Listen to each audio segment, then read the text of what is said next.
Hello everyone, आज हम करेंगे क्लास 4th का हिंदी का चैप्टर नंबर 1 मन के भोले भाले बादल के क्वेश्चन आंसर की किस तरह से आप बुक में वो आंसर्स लिख सकते हैं। सो फर्स्ट ऑफ ऑल ये है तुम्हारी समझ से, कभी कभी जिद्दी बन करके बाढ़ नदी नालों में लाते। सो बाढ़ जो है वो कैसे इससे अब जो रिलेटेड क्वेश्चंस हैं, बादल नदी नालों में बाढ़ कैसे लाते होंगे।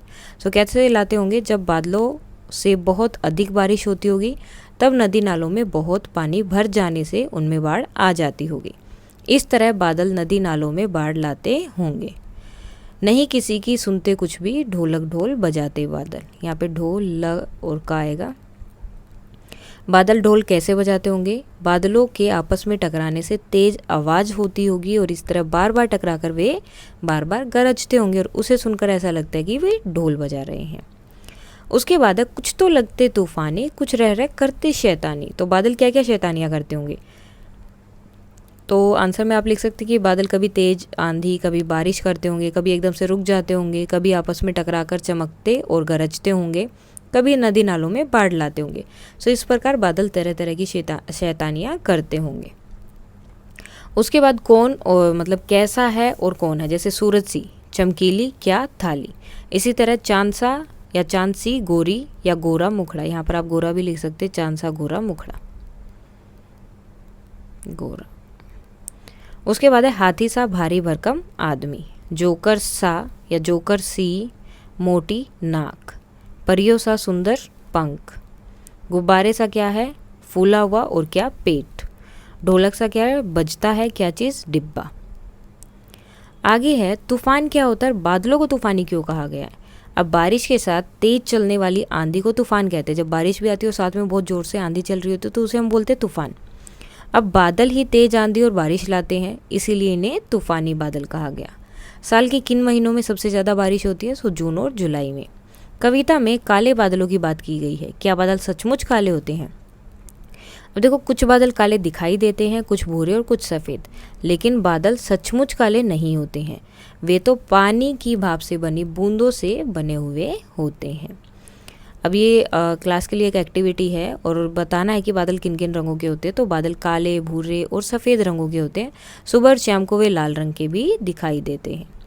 अब बादल कैसे कैसे उनके जो आपको पिक्चर बनाना है, जैसे ये बना हुआ काले डरावने बादल, गुब्बारे से गालों वाले यानी कि इस तरह से फूले हुए, और हल्के फुल्के सुहाने बादल। तो इस तरह से आप पिक्चर बना सकते हैं। उसके बाद कविता में बादलों को भोला कहा गया। इसके अलावा बादलों के लिए कौन कौन से शब्द इस्तेमाल हुए, जैसे म से क्या था मतवाला, जी से जिद्दी, यहाँ तो इसके साथ आप लिख सकते हैं मतवाले, जी हो गया, देन जिद्दी, शैतानी और तूफानी। तो ये जो है ये वर्ड यहाँ पर यूज़ किए गए थे बुक में इनके बादलों के लिए। नेक्स्ट है बारिश की आवाज़ें। कुछ अपने थैलों से चुपके झरझर झर बरसाते पानी, पानी के बरसने की आवाज़ झरझर झर। ठीक है, अब देखो पानी की आवाज़ इन्होंने बता दी, जब वो बरसता है तो कैसी आती है झरझर झर। तो ऐसी और कौन कौन सी आवाज़ें जो जिनसे पानी के आने की या उनके सुनाई देती कि हाँ अब ये पानी की आवाज़ है। तो जैसे टप टप टप, टिप टिप टिप, रिम झिम, घर घर, चट चट चट, ये सब आवाज़ें किसकी हैं, पानी की। जैसे छप छप हो गया, छम छम, छर छर। अब है कैसे कैसे पेड़। बादलों की तरह पेड़ भी अलग अलग आकार के होते हैं, कोई बरगद सा फैला हुआ, कोई नारियल की पेड़ की जैसे ऊंचा, कोई और सीधा। तो आपको क्या करना, अपने आसपास अलग अलग तरह के पेड़ देखने हैं, तुम्हें उनमें से कौन कौन से आकार दिखाई देते हैं, सब मिलकर पेड़ों पर एक कविता तैयार करो। सो अब जो है आप या तो ये कविता लिख सकते हैं कि कोई पेड़ पीपल सा विशाल, कोई नींबू के पेड़ सा छोटा, यानी कि कोई तो पीपल के पेड़ की तरह बहुत बड़ा है और कोई नींबू के पेड़ की तरह बिल्कुल छोटा सा। कोई पेड़ बांस जैसा लंबा और पतला है, कोई पेड़ बरगद सा मोटा, कोई पेड़ नीम सा घना है और कोई पेड़ बबूल सा टेढ़ा मेढ़ा।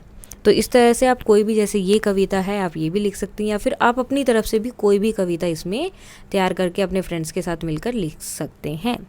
सो ये था आपका चैप्टर नंबर 1 मन के भोले भाले बादल के क्वेश्चन आंसर, जो आप अपनी बुक में लिख सकते हैं। जो क्वेश्चंस आपकी बुक में हैं उनके आंसर्स हैं। सो अगर इसमें कोई डाउट है तो आप कमेंट करके बता सकते हैं। That's all for today and please like share and subscribe. Thank you.